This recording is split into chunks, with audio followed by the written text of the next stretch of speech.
what's up, y'all? It's Papa with Cracking News. D-Boss here. This vid is titled Comedians' Most Intense Interviews. Oh, we're going to see how things get intense. Let's see what happens. Let's watch. When comedians are pushed too far during interviews, their quick wit turns the tables faster than anyone expects. Andrew Schultz, one of the biggest comedians in the game, went on the Nelk podcast expecting some thoughtful questions, but the hosts weren't prepared and didn't seem too interested. But the moment that really set him off was when Steiny was casually checking his phone mid-interview. What bothers you the most right now? Nothing. Nothing bothers you? You look at your phone while we're doing this interview, and everybody's seeming disinterested. Were you looking at notes or texting? Notes. Yeah. I'm trying. What do you mean? Me taking time out of my day to do this, and then feeling like I'm forcing you guys to do the podcast. What if someone in the audience is on their phone when you're doing that? And they don't get the same treatment you got. Would you call them out? Yes. Have you done that before? Yes. And how's that reaction? Good. But Andrew didn't just call him out. He started roasting the entire room for their lack of chemistry, trying to figure out if this was just an off day, or if this was just how things always were. Are you guys friends with each other? Yeah. Like, why, you don't get that vibe? No. Why not? Because the chemistry is weird. Yeah, well, we usually have a different guy who sits in. And what, Brad usually drives it or something like that? What do you mean? Like, is he usually driving the interview? Why? You don't think we're doing a good job of that? No, not really. I mean, it's not my favorite. This is a joke? I don't understand. Right? Like, I don't know. Like, are you guys having a good time? I was until that guy. Is this what it's normally like? No, I mean, I was having a good time. But Steiny, completely aware of the hole he was digging, made things worse by asking Andrew for feedback. Instead of an answer, he got a full-on therapy session about his insecurities. Well, that's what happens when you have real reactions when you're being phony. When was I phony with somebody and then you get a real reaction, you can't be upset. When was I phony with you? But you're doing exactly what you should do. You should try to get your moments. Bro, you're crazy. You think I'm doing this for clicks? Even the way your voice sounds when you say it isn't real. Are you serious? Do you think you're being real? I'm just trying to be you. I mean, I'm supposed to be connected with you as f***ing Mish Bookout right now, but like, you're coming at me, so I'm curious. He thinks I'm Jewish. You are, aren't you? No. This is probably the most serious people have ever seen Andrew. Later, he revealed he wasn't sure at the time if the hosts were trolling him or what was going on. As Bill Burr was sharing his thoughts on relationships and connections, Charlemagne threw out a joke worthy of getting checked. Two people that had like a vibe like her in my life. And the first one was a dude. Hold on, you gotta clear that up. I want to be clear about that. You didn't date the guy, nothing. No. I'm just asking to make sure. Is it the first one? When do black people let go of this homophobia? You always gotta check. Like, what are you doing? With your manicured eyebrows. Like, I'm gonna sit here and act like you're all good over there. Like, you don't swing a leg over the fence every once in a while. That's when Charlemagne learned the hard way. If you try to be funny with Burr, you better be ready for an hour of being roasted. He does have really manicured eyebrows. Fascinated with people that were just free.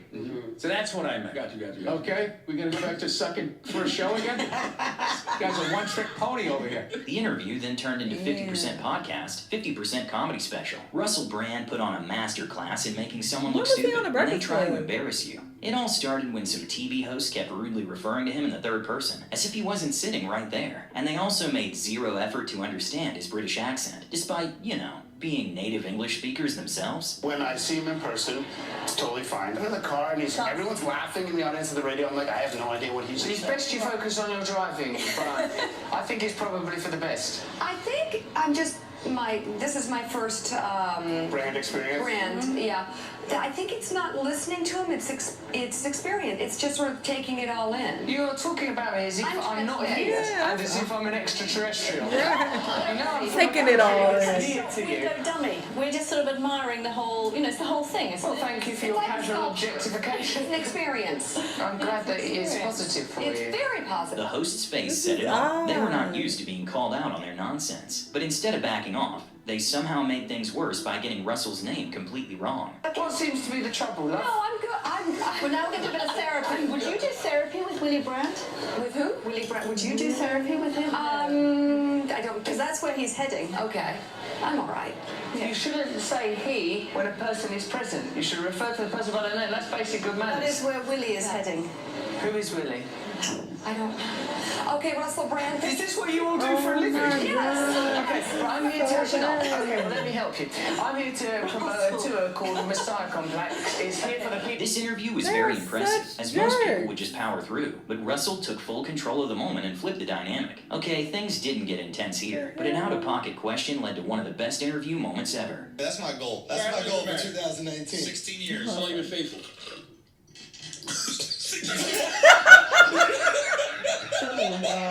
The moment also aged well, considering Gary Owen later got divorced. Tana Mojo and Brooke Schofield were not happy when Matt Rife appeared on their podcast. The issue was that Matt had dated Brooke in the past, but when he joined the show, he acted like they were meeting for the first time. Understandably, he probably didn't want to air out his private life, but Tana wasn't having it, and threw a jab his way when she could. I guess epiphany that I've had recently, because so many fucking people hate me for really no reason, and it really made me realize that like people only hate somebody they're jealous. Here's the thing.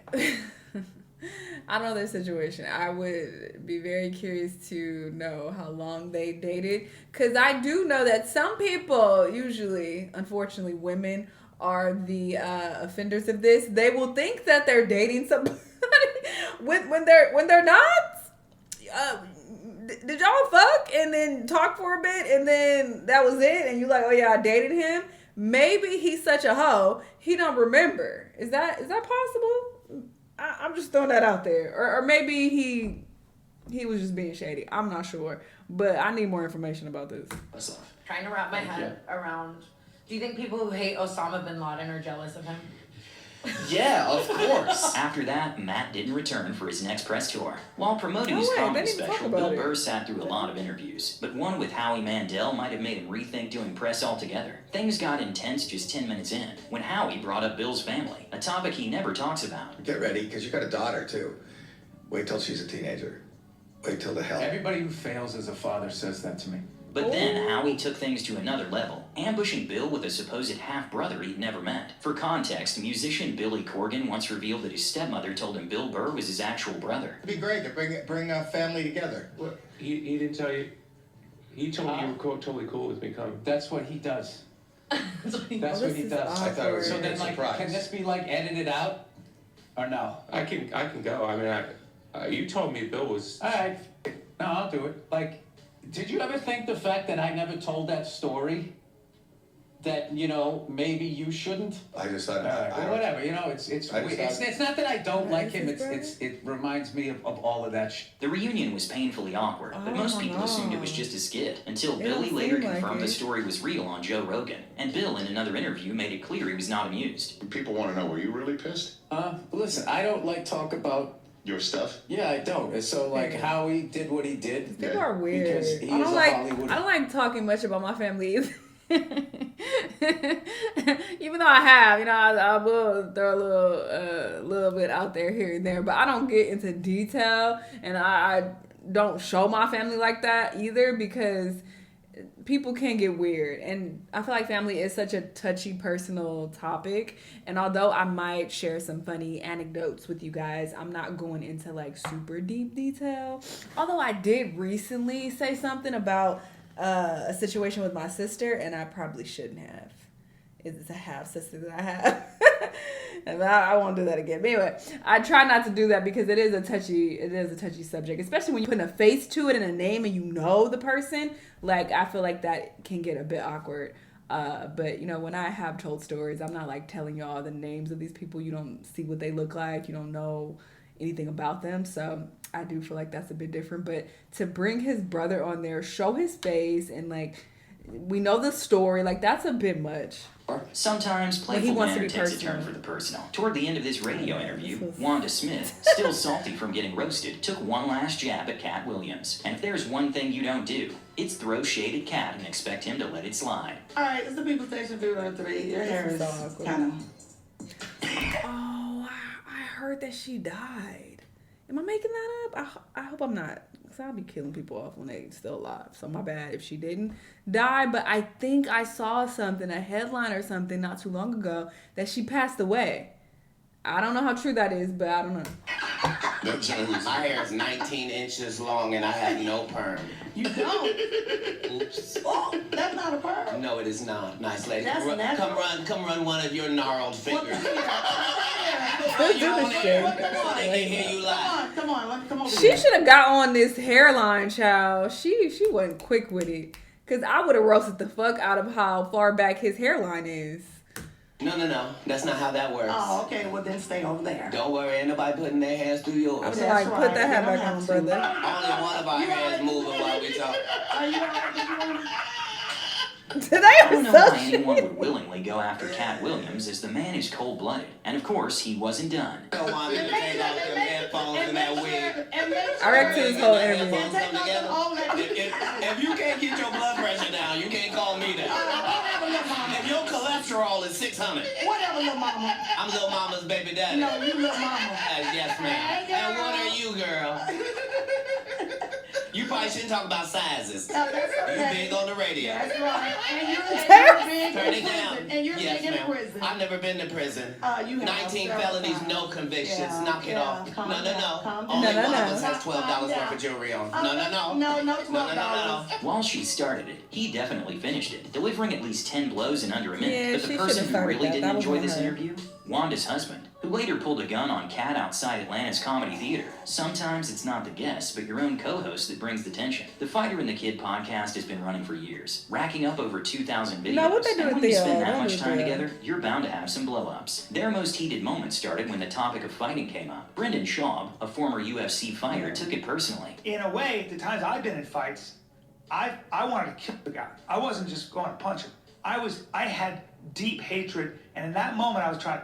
Can you relate to this, Jen, or am I the only normal person in the room? I'm telling you, B, I've never... You're just a different sort. Any fight I've ever been in, I've been in way more fights than you. Never once You've also been in... You're talking about street fights, right? Yeah, I'm talking about I've been street fight. I've been more street fights. I don't think you've been in more than I've been. I've been in a grew up lot. rich. What are you talking? Hold on. Don't tell me that because you don't know what the f you're talking about. You've been more fights than me. I've been in as many fights as you've been in. Oh my God. In the street, I know you, dude. You don't fight. I know you. Don't tell me that. Oh my God. Wait. Why? You don't know me. You don't know how I grew up. As in getting in fights in a bar. You almost saw me get in 2 fights since you've known me. Watching Brian passionately talk about street fights while sitting cross-legged might feel like a comedy sketch, but he had a point. He's probably been in more fights than Brendan, who once admitted he's never been in a street fight. I've been in more fights than you, Brian. What? How many fights you been in?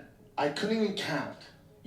I know you. I know a lot of people. You grew up I know your personality. You weren't street fighting all the time. I was street fighting. I was street fighting with my brother, the neighborhood we grew up Sure, in. your brother. It's the way we grew up, B. I fought plenty in high school and in college. Okay, you're some badass. I'm not. You're some badass. The fact that he seems like he's trying to prove himself, it makes me feel like he didn't have that many street fights. Because you trying real hard to convince him that I have more street fights than you. Like, I'm a tougher guy than you. I'm more banned than you. That's what it's giving. And it's not very believable.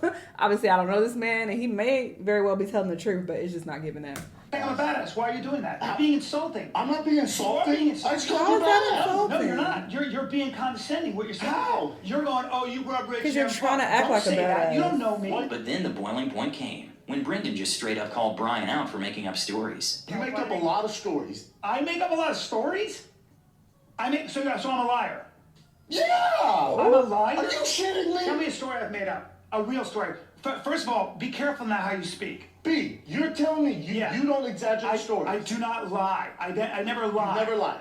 No, I don't lie when it comes to real stories, like saying I'm a black belt, saying that I won the nationals, all that, saying I was a wrestler. That's lie. In the end, neither of them backed down, and they awkwardly moved on.